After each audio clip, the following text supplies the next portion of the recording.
Telugu Titans versus Haryana Steelers. Telugu Titans వచ్చేసి వరుసగా 5 మ్యాచ్లు గెలిచారు. తెలుగు టైటన్స్ వచ్చేసి ఇప్పటి వరకు వరుసగా 5 మ్యాచ్లు ఎప్పుడు గెలలేదు. ఇదే ఫస్ట్ టైం మాట.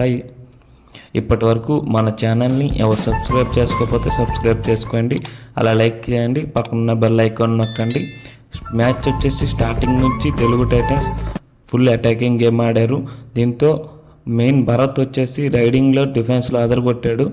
రైడింగ్లో వచ్చేసి 16 పాయింట్లు, అలానే డిఫెన్స్లో వచ్చేసి 4 పాయింట్లు చేశాడు. నేనైతే హైఫై చేస్తాడేమో అనుకున్నాను.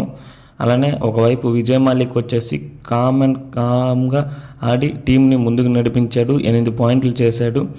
అవతల పక్క వచ్చేసి హర్యానాకి వచ్చేసి ఇది వరుసగా 5వ మ్యాచ్లో 5 మ్యాచ్లు ఓడిపోయారు.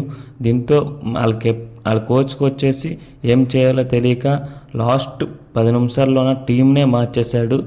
బెంచ్ మీద ఉన్న ప్లేయర్స్ అందరినీ తెచ్చాడు, న్యూ ప్లేయర్స్ని, ఎప్పుడు ఆడుకున్న ప్లేయర్స్ని తెచ్చి ఆడించాడు. దీంతో కొద్దిగా వేగంగా మ్యాచ్ అనేది ఒప్పుకున్నారు ఓడిపోయారనేసి.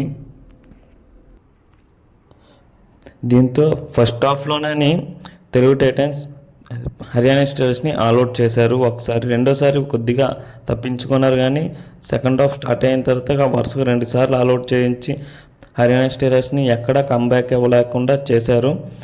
భరత్ వచ్చేసి 20 పాయింట్లు చేస్తే అవతల పక్క శివం పటారే, అలానే వినయ్, జయదీప్ ఎప్పుడు ఆడినలాగే ఆడారు, కానీ పాయింట్స్ తేలేకపోయారు. దీంతో మణిప్రీత్ వచ్చేసి వాళ్ళందరినీ బెంచ్ పై కూర్చోబెట్టేశాడు. దీంతో మణిప్రీత్ వచ్చేసి 100 విన్ ఎప్పుడు చేశాడో, కానీ 100 విన్స్ అయిన తర్వాత ఇప్పటివరకు ఒక్క మ్యాచ్ కూడా గెలలేదు. ఇది పీకేఎల్ హిస్టరీలోన ఫస్ట్ టైం మాట. హర్యానా స్టీలర్స్ వరుసగా 5 మ్యాచ్లు ఓడిపోవడం, అది కూడా డిఫెండింగ్ ఛాంపియన్స్ ఓడిపోయారు వరుసగా 5 మ్యాచ్లు అననే కొద్దిగా ఆశ్చర్యంగా ఉంది.